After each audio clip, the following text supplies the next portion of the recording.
Sepanjang bulan Januari hingga Oktober 2020, terjadi sebanyak 347 kasus perceraian yang telah diputuskan oleh Pengadilan Agama Kabupaten Kapuas, Provinsi Kalimantan Tengah. Pengadilan Agama Kabupaten Kapuas mencatat, sejak bulan Januari hingga Oktober 2020, terdaftar sebanyak 408 perkara kasus perceraian. Humas Pengadilan Agama Kabupaten Kapuas, Khairi Rosyadi mengatakan, dari 408 perkara yang terdaftar, 330 perkara diantaranya adalah merupakan gugat cerai dari istri. Sisanya, 78 perkara merupakan gugat talak dari suami. Beberapa penyebabnya yang paling sering adalah disebabkan pertengkaran dan perselisihan yang terus-menerus. Umumnya disebabkan antara lain adanya faktor ekonomi. Selain itu, ungkapan Khairi, disebabkan sikap dan sifat pasangan yang tidak bisa diterima oleh pihak lainnya selama berumah tangga, baik itu persoalan nafkah anak istri maupun yang tidak diketahui oleh istrinya. Khairi juga menjelaskan, dari 408 perkara itu, hingga kini sebanyak 347 perkara diputus cerai resmi dan 22 perkara diputus untuk dicabut alias batal cerai.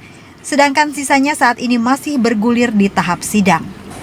Perkara yang masuk di Pengadilan Agama Kuala Kapuas itu berjumlah 690 perkara.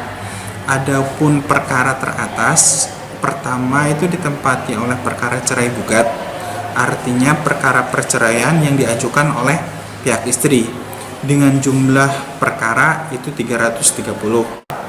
Kemudian dari sedemikian banyak perkara perceraian yang diterima di pengadilan ini, kaitannya dengan perkara cerai gugat atau perkara yang diajukan oleh pihak istri itu memang beberapa penyebabnya. Pertama, itu paling sering terjadinya perceraian itu disebabkan pertengkaran dan perselisihan yang terus-menerus.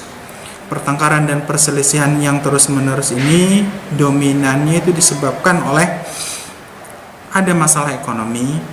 Kemudian ada juga masalah sifat dan sikap pasangan yang tidak bisa diterima oleh pihak lainnya.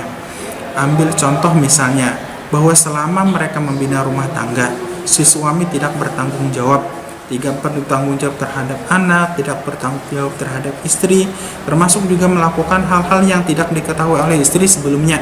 Misalnya sebelum perkawinan, si istri tidak tahu kalau suaminya mabuk. Kemudian setelah perkawinan baru muncul sifat tersebut. Nah, ini yang juga menyebabkan terjadinya perselisihan dan pertengkaran yang terus-menerus. Dari Kabupaten Kapuas, Kalimantan Tengah, Irfansyah melaporkan.